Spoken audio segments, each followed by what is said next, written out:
Hey guys, Ryan Dossey here, and in today's video, I'm joined by Chris and Cole, and we're gonna talk about how in their first 6 months, they made 6 figures, and in their first full year after that, they're on track to make 7. Let's dive right in.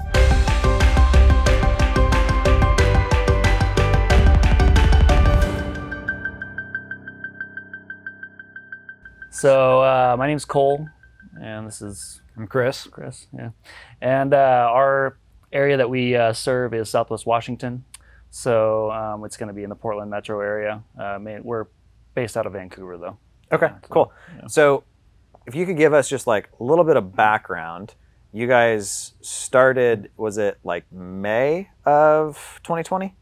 Yeah, as far as CCF goes, that's when we started really getting serious about this. Well, that's when we dropped our first box of mailers, was in May. But we joined CCF in January of 2020. 2020. Okay. Yeah. And we did a little Hawaii retreat, me and Chris and our other... You poor things. Yeah. Right. This is right before the pandemic, so you can still go to Hawaii. Oh, smart. Yeah. And our other business partner, Steven. So we all just that's when we created like the company and did all the stuff for, the process that you do to get the logo and, kind of the branding side come up done. with the branding stuff, yeah. So I think for a lot of people watching, I know like myself, 6 figures was always like my initial goal.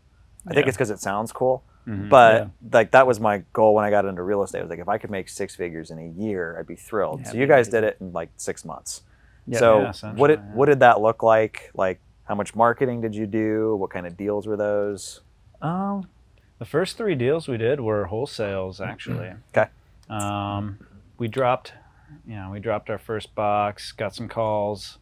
A couple of them did come from like referrals. Yeah, I'm a realtor, so like I've been in that area for a long time, in our market area, and so I have a lot of connections there.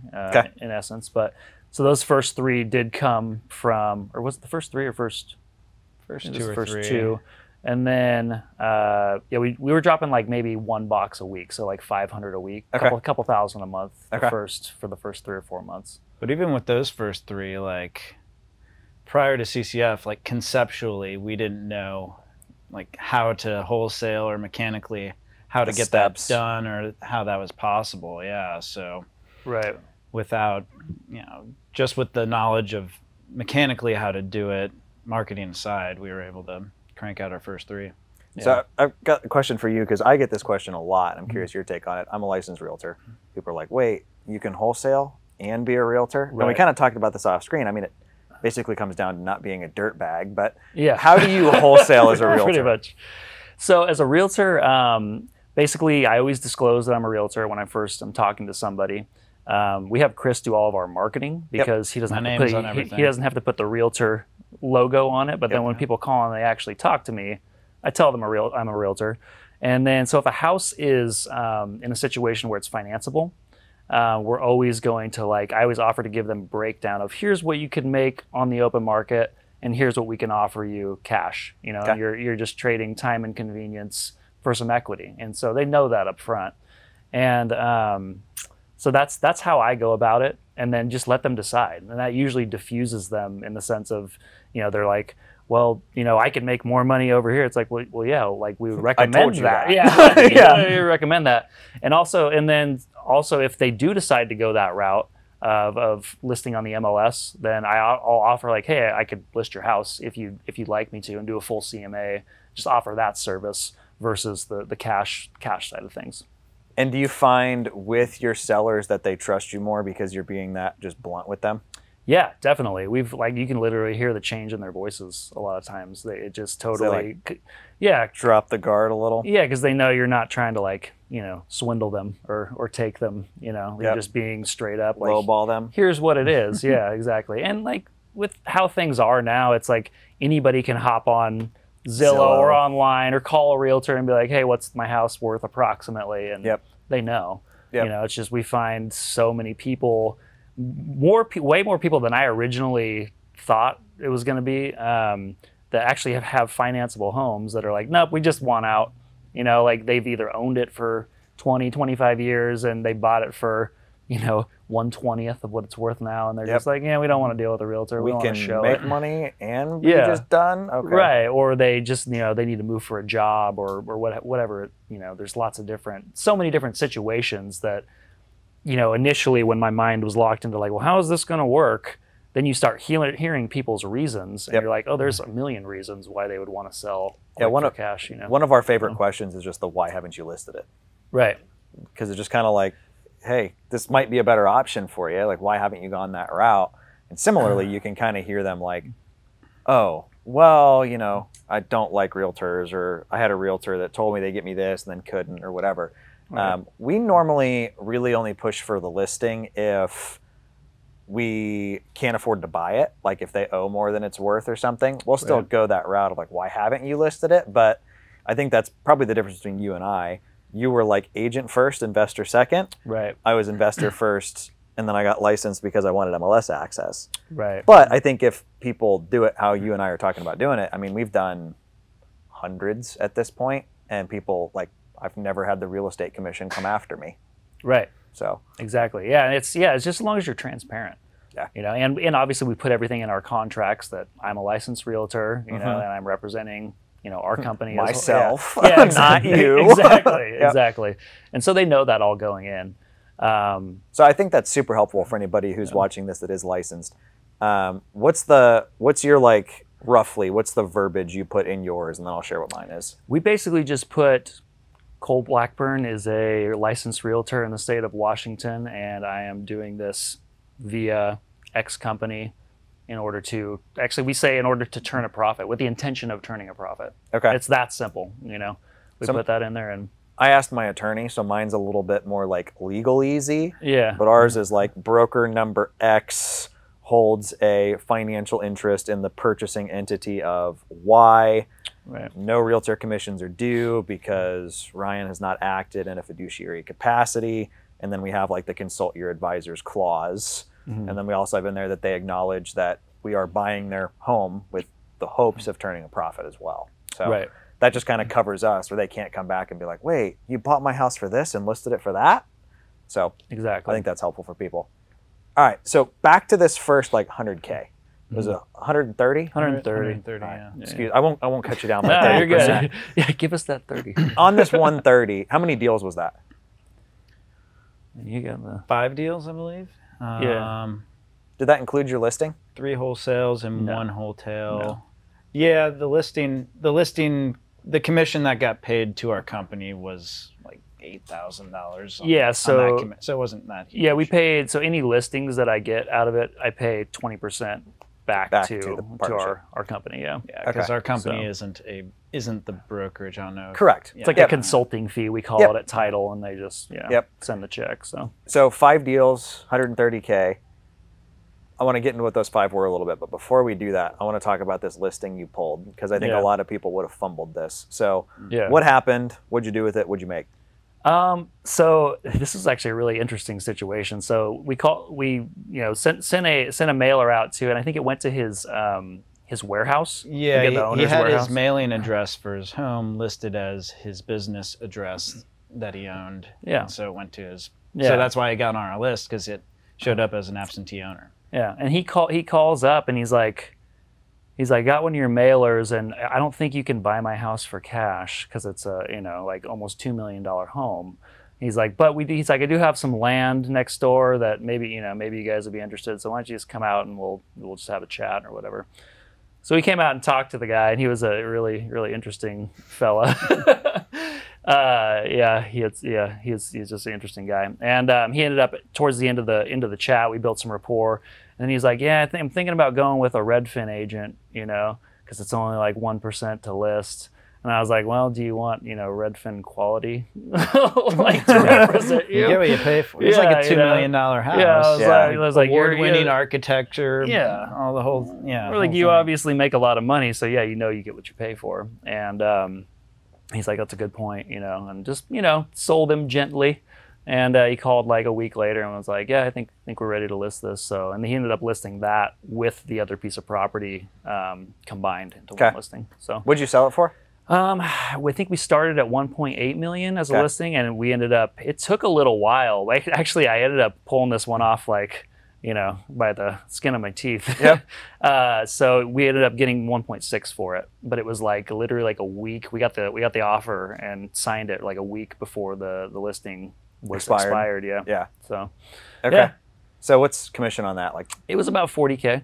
Yeah. So you sent somebody a ballpoint piece that said, "Let me buy your house for cash on a $2 million property," and then said, "I can't buy your house for cash, right? But maybe we can list it," and pulled 40 grand out of it. So the moral of the story, always go to Well, always show up, even if they tell you you can't buy it, well, or you can't afford it. Rather. I did a interview with David Perret from Military to Millionaire about a apartment complex they bought or a hotel they bought, and the seller started off the phone call with, "You can't afford to buy this." Right. And I know so many investors that in that moment be like, "You don't know who I am. I'm so rich." Yeah. David was like, "I don't know what you got. You might be right." Yeah. And the guy was like, "Oh, well, this is what it is." And he's like, "Well, let's talk about it more." Right. So, I think it's that, I would say your guys' lack of ego in that's probably why you pulled that deal off. Yeah. Well, just the whole aspect of building rapport, like I've found being a realtor is like, even if someone doesn't sell to you or doesn't want you to list their house, like still go, because especially, like they'll refer you to people if they like you. Yep. Or they'll, like you mentioned earlier, write you a review or, what have you. It's just building relationships is so important in this business. So. What lessons, what challenges did you guys overcome on that first 100K, 130K? Take this one. Yeah, just learning how to call and follow up, and then go on the appointment. And I think on one of them, we like negotiated and made the offer on the spot, and like, God, did we even fill out the contract right there? I forget. No, we showed up and the people were like, they're old, they're like in their late 60s probably, and they're scrubbing this house that the renter had just lived in for like 10 years, Yeah, it was their only rental. Yeah. They were like, they were turning it over for the first time in 5-10 years. You could tell they were just miserable. Yeah. And we're just like, look, let's make a deal today. You guys go home, enjoy your weekend. Like, that brand new toilet you have sitting there that you haven't installed yet, go return it. We don't want it. Just be like, can we take our toilet? Just be Home Depot. Like, just be done. Yeah. We've had that happen a few times where like we agree upon the deal and like someone's still like trying to sweep. I'm like, you don't have to do that. Just stop. You're done. Stop. You can leave just take what you want and leave the rest. We got you. Any like mistakes you guys made, or like if somebody's watching this and they haven't started marketing yet, any like, if you could go back and give yourself advice, anything you'd have?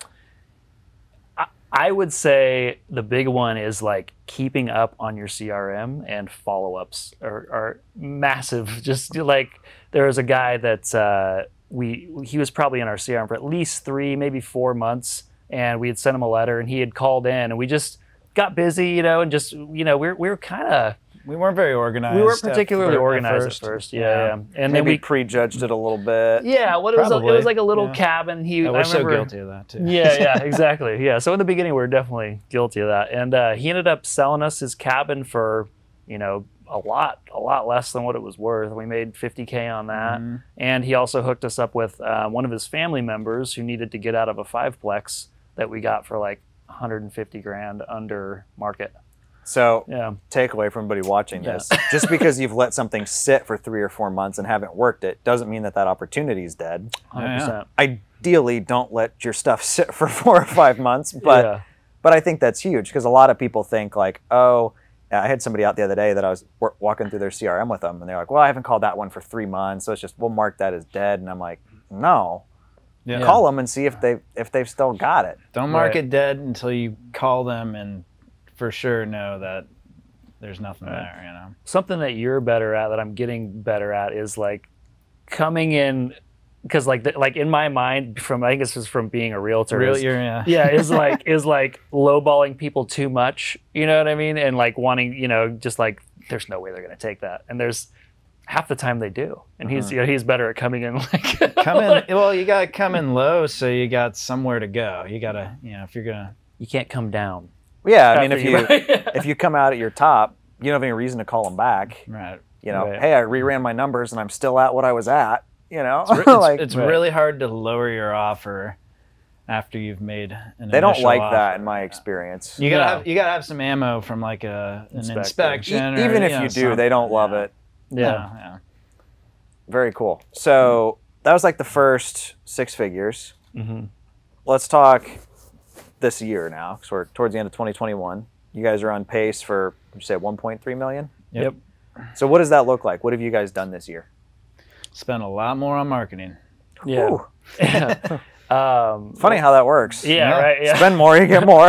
Yeah, and actually, we started doing that because I had gone to another, it was like mindset training with another coach that I work with, and he's like, dude, you're making. I was telling him like, yeah, we're making 10x on what we're sending out. He's like, well, why don't you triple your marketing? You're like, good idea. It's a little overwhelming. If you've never done it now. It's a lot of money. It's scary. Like, but it was like, you know, the first batch of mailers we got, it was kind of scary too. It was like coming right into the pandemic too. We're like, all right, what's gonna happen? We're like a solid 5 figures deep into this business, and we have no idea what's gonna happen in the macroeconomic climate. We're just we came out in the wash in the end. But yeah, the more you market, the more you make, as long as you have your I think a lot of people, like, I know a lot of guys that have 7-figure real estate companies, whether it's wholesaling, flipping, rentals, whatever. And I think the common denominator with most of them is they're spending $10,000, $15,000, $20,000 a month on marketing. And I think a lot of newbies like, I want to make $1 million, but then they market it like, I'm going to do $500 a month. And it's like, it's going to take you 5 or 6 months to get a deal at that rate. Right. Well, it's like going to the casino. You're probably not going to make $1 million off the nickel machine. You know. I guess put it all on black is the other alternative. $1,000 even. You know. Is that from that mindset coach? All right, you can 10x in your company, but you might 40x on roulette. So, and this guy that gave us the advice, he was spending like what, $100,000 a month on Facebook ads, or was it a week? Yeah, $100,000 a month on Facebook ads. Yep. But he's, you know, and he was making like 200. Yep. You know, but it was consistent, and it's his business. His business is like fitness and mindset. Right before we came here, I was actually on the phone with the guys that are running my ads, and they were like, "This is what we're spending.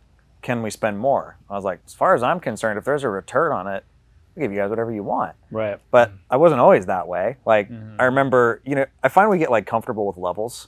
Yeah. Like, okay, we're gonna do $2,500 a month, and at first it's like, bro, that's like $40,000 a year. Yeah. But then you're like, okay, yeah, we can do $10,000 a month. Right. But then it's like that. We kind of like, okay, this is comfortable now. Anything above this freaks me out. Right. Right. Well, and that's where. Good. I was gonna say, it's like if it's easy when someone's like, yeah, give me a $5 bill, I'll give you a $10 bill back. When you start leveling, give me 50,000. Yeah, exactly. Because it's gonna work. Yeah. You know, and just you know, living like on the edge, like gently pushing yourself. Don't necessarily go like way overboard. You know, right away, because that is something that did come up for us. When we tripled our marketing, because we were just like not ready for the amount of deals we were going to get. So we literally stopped marketing for like a month. Yep. Because we're just like, okay, we just need to do what we have. Well, in and front like the of bank, we were stretching our bank account too. Like, yeah, but I personally, every major jump I've ever had in my life has been on the back of a bet like that. Yeah. Like, I mean, my first deal in real estate, I was $3,000 I couldn't afford on a credit card that I couldn't pay off. Right. And then like when I went full time, I had $6,000 to my name and $3,000 a month in bills, and was like, I can market for a month and eat for a month. And you know, I think a lot of people will tell you that as well. The other thing I've learned, I don't know if you guys saw this, but when you make that like leap of faith, it feels like stuff always goes wrong immediately after. Yeah. Of like extra expenses, things you didn't know. Yeah. But then it's just a matter of like continuing to show up, and like that's kind of what I've gotten from a lot of this stuff, is just like like when you stretch yourself like that, it causes you to rise to the occasion, you know. So you're pushing your mindset essentially. Get out of your comfort zone. Yeah, and it's like, okay, well, what do I need to do now to build this company? So like in our case, we got a transaction coordinator, and we got a really great admin on board, and really have helped us get super organized. It's awesome. Both females, so they're naturally they're a little more organized than us dudes. I find most real estate investors aren't the best with details or bookkeeping or you know, we've definitely, I'd be lying if I said we didn't like miss inspection dates before and have to forfeit some EMD that we shouldn't have had to have lost, just because it's before we had somebody in that role making sure nothing like that got missed. We have this like weekly email update. There's like, here's all your deadlines on any of these properties under contract. Yeah, they open our, you know, our insurance for us, close it out whenever we sell something. You know, it takes a lot, allows us to focus on the follow-ups and like building rapport and relationships. Instead of all those small but vitally important details that are easy to overlook. You know, if we focus on the stuff that makes us a lot of money, but yet these other things are still, like you said, very vital to your business. Learning how to delegate what you're not so good at, so you can just focus on the like 1.3 mil you guys are looking at. What do you think you spent on marketing to get that? Well, I think we pulled that number up. Yeah, we did. So this year. So total, we've spent $81,000 on marketing since May. One more time for the people at the back. So we spent $81,000 on marketing since we launched our first set of mailers. For roughly 1.4 million? 1.4 million, yeah. And this last year, we've only spent like, in the last like... In 2021? I think we spent $41,000, but I don't know, actually I don't know if that included going through CCF and like, you know, our initial startup costs. The 81,000 might have included that, but we have to ask. Steve and our other investor business partner is not here, and he does most of our back end. Even if we were conservative and called it $100,000 in marketing spend, it's still it's still more than 10x. You know what I mean? Yeah. So it's like just continuing to build the infrastructure to now if we want to hop from 1.3 million to 5 million, you know, this is what we're really getting to start get intricate on, is like, okay, how much is it per cost per lead? Right now we're spending like $76 per lead. And then we're at like, because we do a lot of flips, so a lot of these will make bigger numbers, but so we're spending like $1,800 a deal right now. But like that's solid for your market for direct mail. Right, is about what we're at. Well, that includes direct mail, and we do some like pay-per-click, some Facebook stuff, but the bulk of it comes from direct mail. I mean, even still, to pull deals in the Pacific Northwest for sub 2K. Yeah, I think you're gonna have people that are gonna watch this and be like, "What?" Yeah. And we're in somewhat of a rural area. Like we're in Vancouver, Washington, which is part of the Portland metro area. But like the county we're in is about 500,000 people, and then we go to the county above it, which is called Cowlitz County, and they're about 120,000. That's kind of a good strategy. Is what I typically recommend. All people ask me like, where should I invest? And I'm like, it's kind of a personal decision. Like I'm not going to pick that for you. But my recommendation is always like, somewhere either in your backyard or within driving distance, because you'd be in Portland, but you're off in a county over, and Portland's going to be super competitive. Everyone's going for that, but Cowlitz County, an hour north, it's a little different. Yeah, a little different. Yeah, we haven't done any marketing in Portland. At all. Like we're considering branching out there, but like for right now we haven't exhausted where we're at. Yeah, this works so well. It's like. What were you guys doing before this? Like, I know you mentioned you've been a realtor for a while, but... I was a musician before this. And so it came from a lot of money? Yeah. That's a joke if you're not a musician. Yeah. No, I actually had gotten my real estate license in 2008. Okay. That went really well. Yeah. Needless to say, becoming a musician was more lucrative for me than staying a real estate agent in 2008. Well, but I was also 21, so I was didn't know what I was doing. There weren't the tools didn't exist back then. There was no CCF. I didn't know what hard money lending was, or like that any of that was even possible. It was definitely like, even when I started in 15, 16, it was a lot more mystical than I feel like it is now. Yeah. Like there wasn't all these YouTubers being like, here's how I do this, and that. Right. It was just like, you heard a podcast of some guy who was like, I flip houses off of direct mail. And you're like, okay, where do I buy mail? It was. Right. And there's a lot of those like sketchy I mean, those are still there. But that was like the only thing, you know, those weird, whatever those events where they the weekend seminar, seminar, went to a couple high pressure, creepy sales tactics, jack up your credit card. Yeah, I was gonna say how to raise your credit limit so we can sell you at the back. Buy our $50,000 course. Yeah,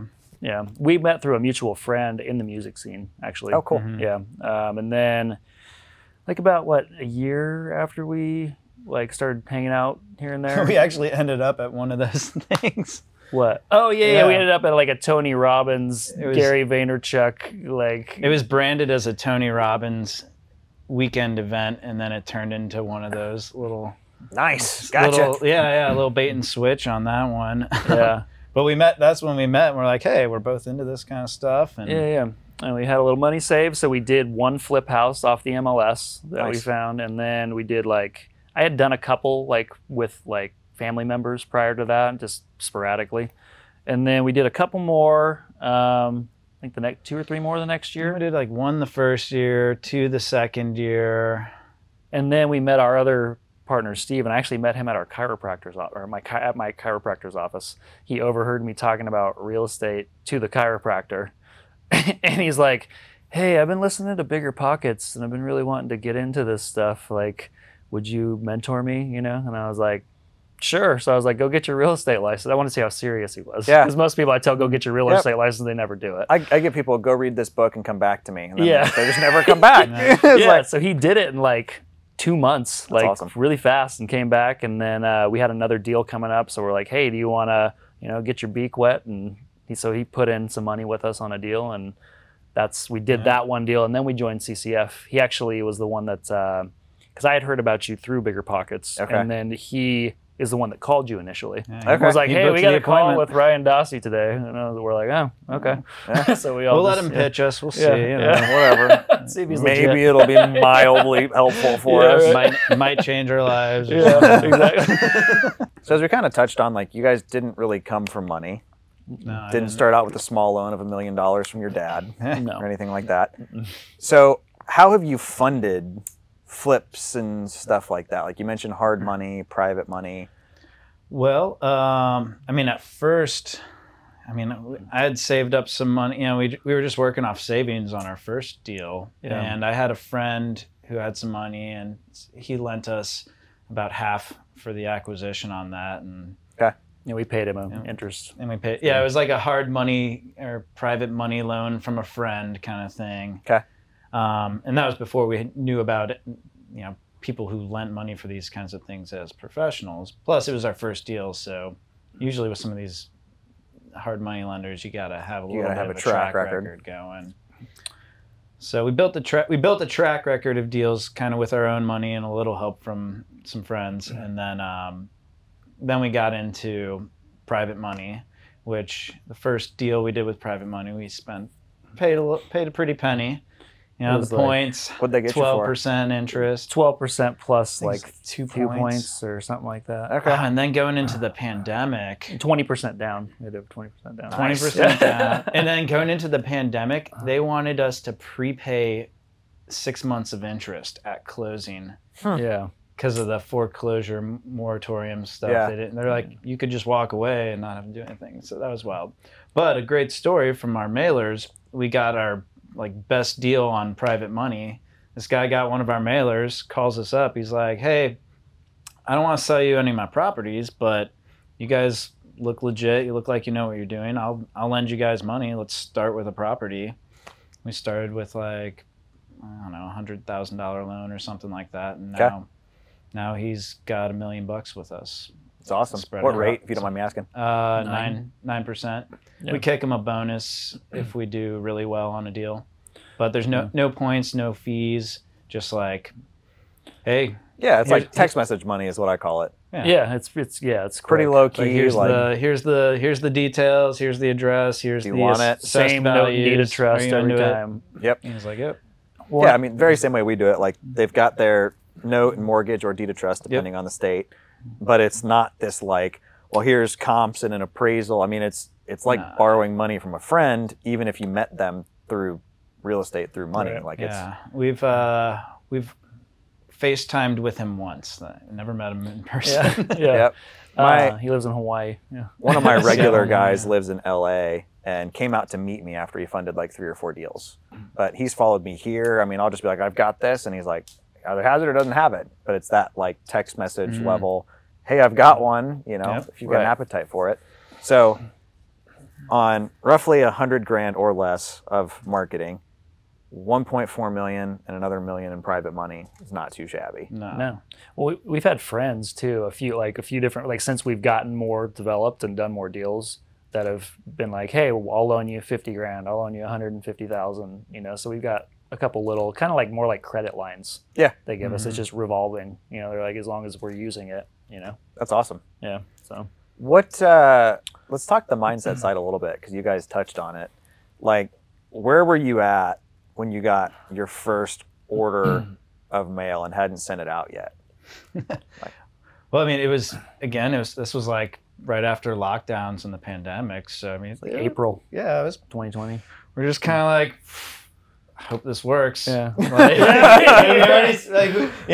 were already like, how do they say in poker? We were already like pot committed. Yeah. Having like gone through all the, startup, designing the business, the logo, buying the website. We did all that work leading up to lockdown, and then got to buying our first mailers. It's like we didn't have a. I mean, we had a choice, but it's like, well, which sunk cost a little bit. I mean, the startup fees compared to most startups that you hear about, like it's like $25,000, I think, total for us to, between when we started with CCF and then bought our first mailers and sent it. Yep. So it wasn't that bad. Yeah, I guess the real fear was on a macroeconomic basis, but at that point everyone's kind of in the same boat. So and then we knew we could do it. Then we're like, oh, people are calling us. Right. Yeah, and and the whole the aspect of call porter, like not having to screen, 20, 30 calls every time. Call porter's a godsend. Let's chat just through like rough systems real quick. Yeah. Because I talk about what I do all the time, but I think a lot of people don't realize that like the people who I am tagging in results and like you guys here, you're doing the same thing. So walk us through like what tools do you use? Well, call porter is the first line of offense, defense. It's the first touch that people get, or second touch, I guess, beyond the marketing. They call the number on the mailer or on the website, and they get one of the folks at call porter, and we get a recording. Every call is recorded. Ideally, if everything goes well, they even book the appointment, but typically we got to call back and do some massaging, finesse. To get them in the door. So, where are you getting data from? PropStream. Okay. Yeah, mostly PropStream. Yeah. So PropStream for data. You mentioned the website. Is that Carrot site, I'm assuming? Yeah, Carrot site. We have that linked up. And then Call Porter, CRM? Yeah, we use Resimpli. Okay. Yeah, and then we have, we use some Facebook ads, some pay-per-click. We have like a linked up Instagram. We use some SEO. So that's actually working really well. And we just recently started doing radio ads too. And so actually the folks at the radio station were like, your SEO works really well, like after a year that's of awesome. having it in place. So yeah, we have those systems set up. And then what else? As far as like once intake comes in, I said like we have an admin now, we have a transaction coordinator, and then us three. Yeah, we are our own acquisitions managers right now, so we haven't outsourced that yet. But what would you guys say to somebody that's like they're wanting to do this but they haven't? Like they've got that fear, that mental hang up, that I don't know what the market's going to do. Like what would your advice be? Because I think it's easy for somebody to watch this and see where you're at and think like, wow, these guys are special. Right. Like they did something, because we're talking admin and payroll and, for your guy that's sitting there that was like me, that's like, I don't have very much money. I would like to make more money and would like to not have a boss. Mm-hmm. What would your advice be for that guy or girl? I would say find a good partner.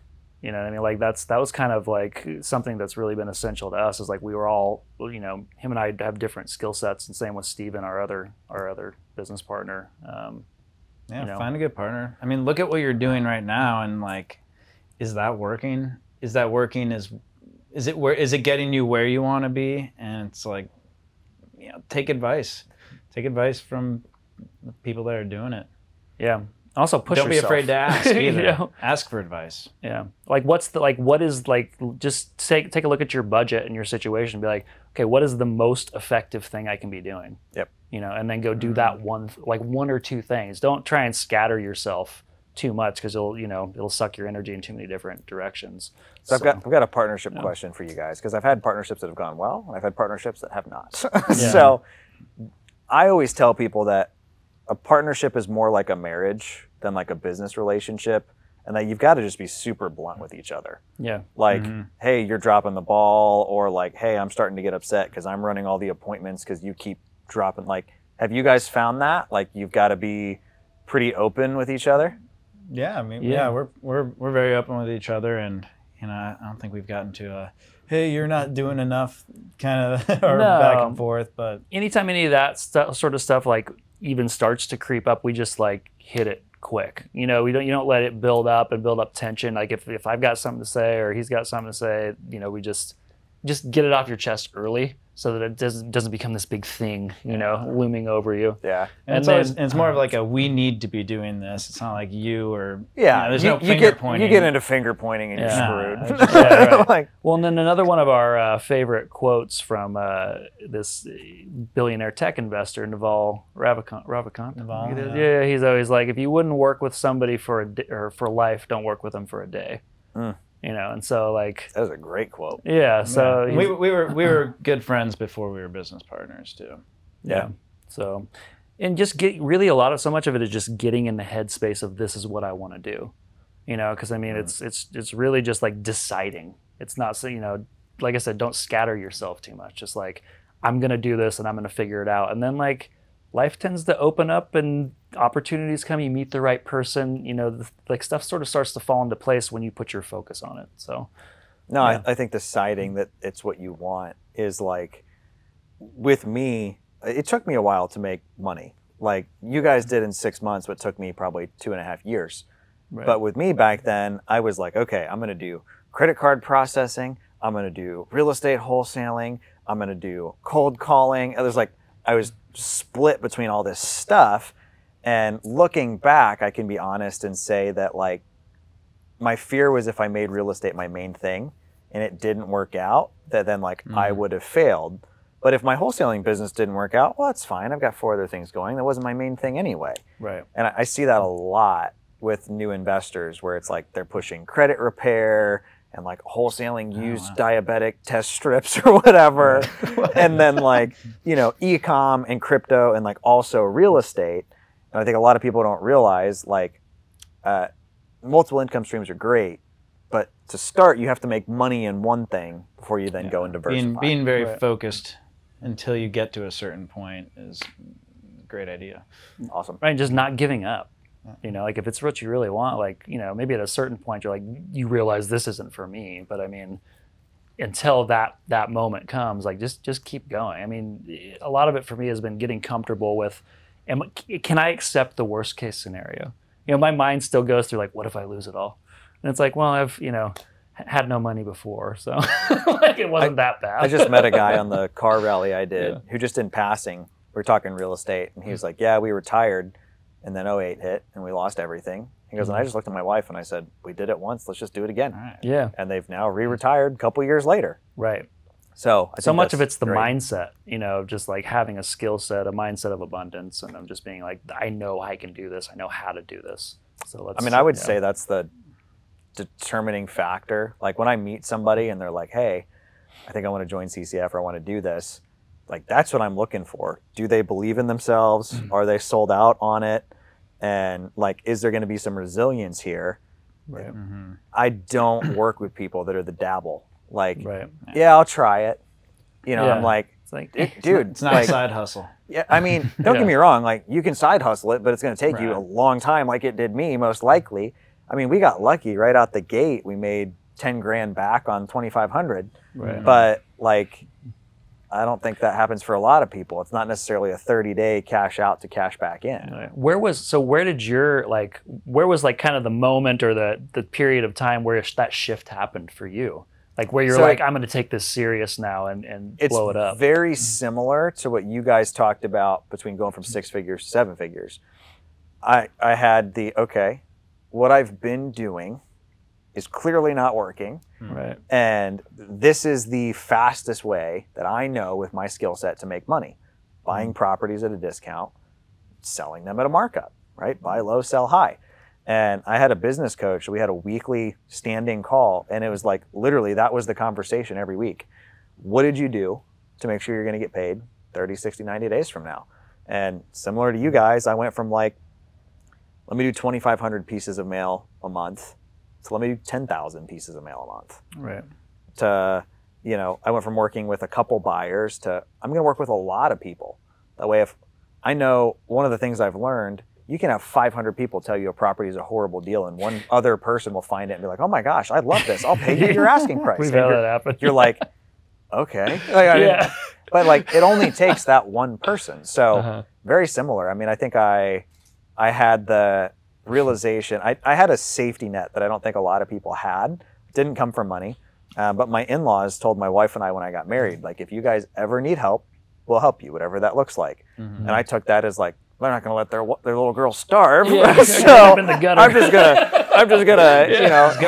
Hail Mary here and see what happens. So yeah, that was it for me. Just consistent in marketing, and yes, there's new problems, new challenges, but I'd rather have the challenge of how do I manage 100 leads this month, than like, I mean, my challenges before I got serious, my mortgage was like $540, and there was months that it was like, I don't know where that's coming from.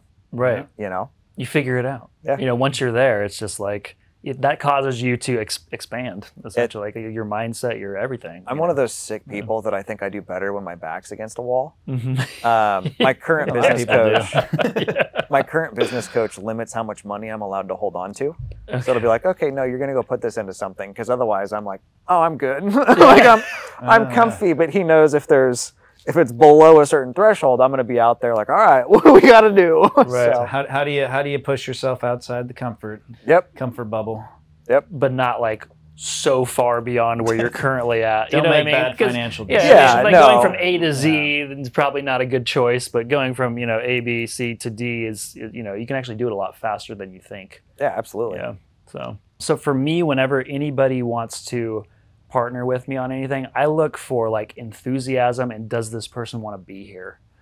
So like I would recommend somebody that doesn't have a lot of money, or maybe they're young and just starting out, go on a Facebook group, go on a meetup, go to meetups, just go meet these people. Like a lot of times as investors get older and they've are fairly accomplished, they'll want to help the next guy coming up, because like that, it becomes more of a legacy type thing. Yeah. And so as long as you keep showing up and like are earnest about it, I think that's key. I mean, like Michael, who people can't see because he's off screen, I put out an Indeed job posting and he was the first person to reply to it. And I read through his resume and I was like, this guy's like too good. Like, I don't think I need somebody that's talented.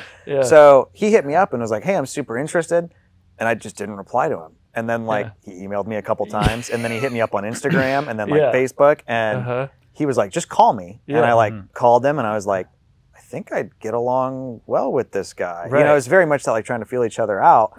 But I think I've got a copywriter that works for me full time that loved everything he sent me, but I was like, I don't know. I think he might be looking to do something else, or maybe not going to be a good long-term fit. And so I moved on. I was still interviewing other people, and I got a call from my staff in Indy, my staff in St. Louis, and I got a FedEx package at my house that all said, hey, we have a FedEx package here for you.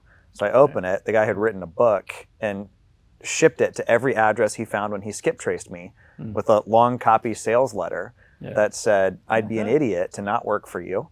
So whatever your concerns are, whatever your fears are, I'll fix them. I'll work for free if that's what it takes. Right. And he's now on payroll and he is not free. But it's that tenacity. Yeah, being relentless in essence. It's like, there's tons of avenues. It's like so often like people close down their mind. Well, I don't know how I'm going to do this. But it's like once you start opening up, it's like, okay, well, how am I going to do this? How can I meet these type of people? How can I get involved somehow? Even if I have to work for free part time, work a job over here and spend 3 to 4 hours, focusing on this thing that I want to be doing full time eventually. I've had a couple people even hit me up like, hey, I'm local, I'd like to help with this, and I've thought, yeah, I could use that, but then like I forget who they are and they only hit me up once, right? And it's like, you just slid into my DMs one more time. Right. There's somebody who has commented on YouTube videos, Twitter, Facebook, Instagram, and DM'd me. That's like, hey, I want to fly out and buy you lunch. I'll pay you whatever it costs. Skip traced me, a little creepy. Yeah. It was like, hey, it's so and so, and I was like, I don't know who you are. Yeah. And he's like, I'm the kid that's hitting you up everywhere. Yeah. And I was like, you know what? Let's hop on the phone. Yeah.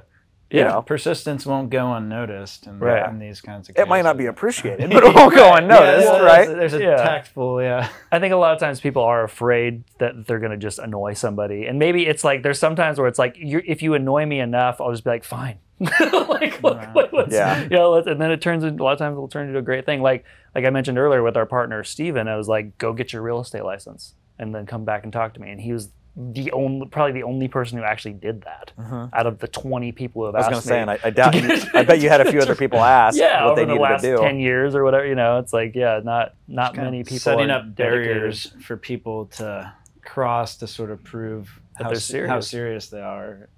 I know for me, we've kind of been trying to figure out, like, we have these good resources. We've got CCF, we own Cole Porter, we own Ballpoint, and we've got guys like you that are just killing it around the country. So we've been trying to figure out, like, where do we go next? And we're debating whether that looks like rolling out a franchise or trying to partner with an existing franchise to take over, like, their marketing and some of their systems.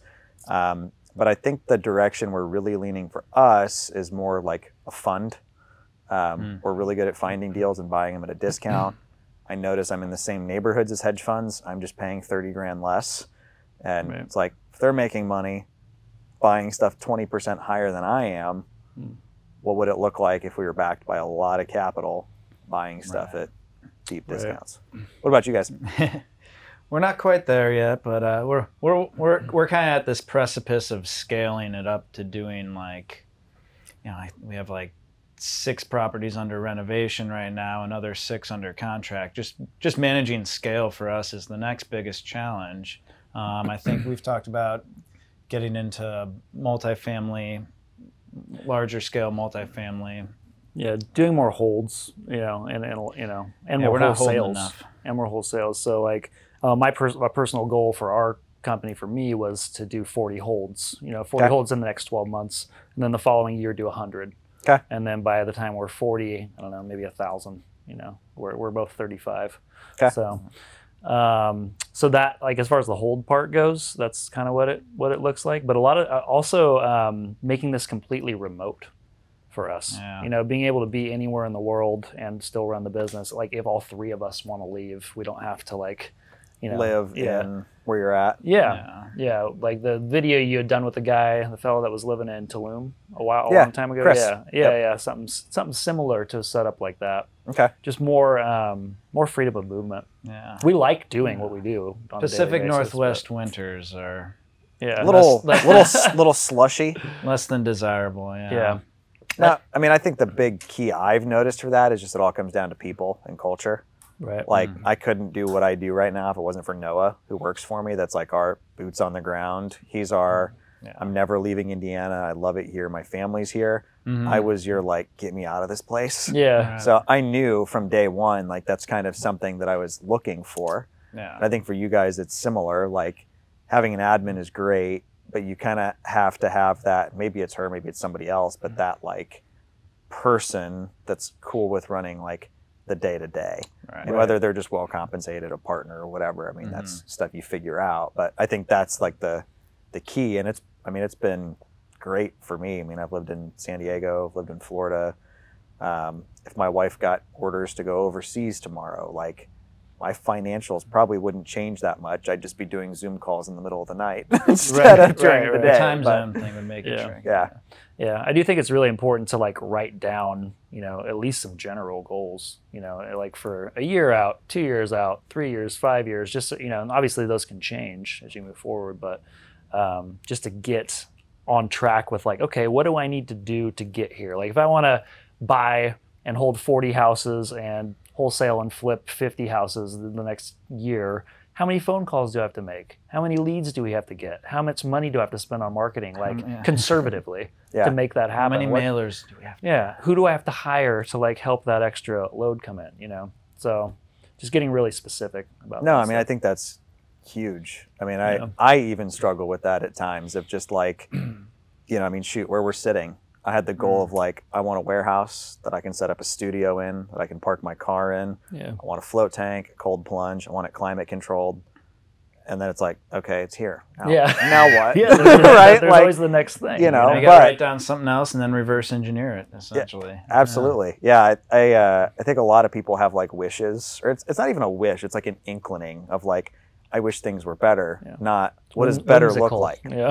Like, the more specific you get, the more likely it is to happen. Well, one of my favorite exercises that I recommend people do is like literally take an hour, look at in town what kind of house you'd want to live in, what you want to drive, if you want house cleaner, if you want to do meal prep, if you want somebody to cut your grass for you, like budget out what that looks like and then reverse engineer what does that actually take. The first time I did that, I was so blown away with how cheap it was. My like most ridiculous, I want a Rolls Royce and a housekeeper life that I came up with was like 14 grand a month. And it was like, it's not that bad. That's not that hard. Now I've had other people do it and they're like, okay, I need $4 million a month. And I'm like, what all did you put in there? Like another group that I'm in involving mindset and fitness too, which is something I would actually recommend, is just investing in yourself. But they pose the question, you know, for you to write down, you know, like about 25 things about the type of person that you want to become. So like your ideal superhuman character, what does that person look like? And like, where are you at on the journey to that person? And how can you get there? And then another kind of thought experiment that they had us do was, you know, say you want to go buy a $10 million yacht. You find this beautiful yacht that you love. And then somebody's like, okay, your back's against the wall now. We got a gun to your head. How do you make $10 million in the next year to buy this yacht? And so it gets your mind opened up to different avenues of like, instead of like, oh, I can't afford this, like, no, how can I do this? Like if I had to do this, if this was my one goal is to buy this yacht and I had to do it in a year, how would I make it happen? Yeah, so, I forget whose quote it is, but it's like, take your 5-year goal and try to condense it down to 6 months. Right. I think it's Peter Thiel maybe, or somebody like that. I think that first exercise could be a little brutal, because I think if we're all honest, ideal version of ourselves, who we want to be, how we want to show up, is probably quite a bit different than where we're starting from. Of course. Yeah, I mean, it doesn't mean you're going to fall short. I did it. yeah, 100%. Yeah. So it doesn't mean you're going to fall short. It just means you're going to fall short. But like the idea is to like strive to get closer and closer and closer to that. If you have some sort of destination in mind, that's better than nothing. Like having just aimlessly improving in random areas or trying to. I mean, so much of this, whether it's real estate investing or other areas of your life, it is so much of it's your mindset. You know, it is just pushing yourself beyond what you previously believed you could do. Totally agree. Yeah. So if somebody's interested in like reaching out to you guys to lend you money or bring you a deal or something, what's the best way for them to get in touch with you? So I'm a little more active on Instagram, and so my Instagram handle is at swwashingtonrealestate.com. So at Southwest Washington. We'll throw that up on screen too, so it's easy for people. Cool. Thank you guys for taking the time to hang out with us. I don't know about you, but I really enjoyed hearing from Chris and Cole about how they went and got that first 6 figures and how they're tackling this first 7 figures. Thanks for taking the time to watch. Be sure to like and subscribe. We'll talk to you guys next time.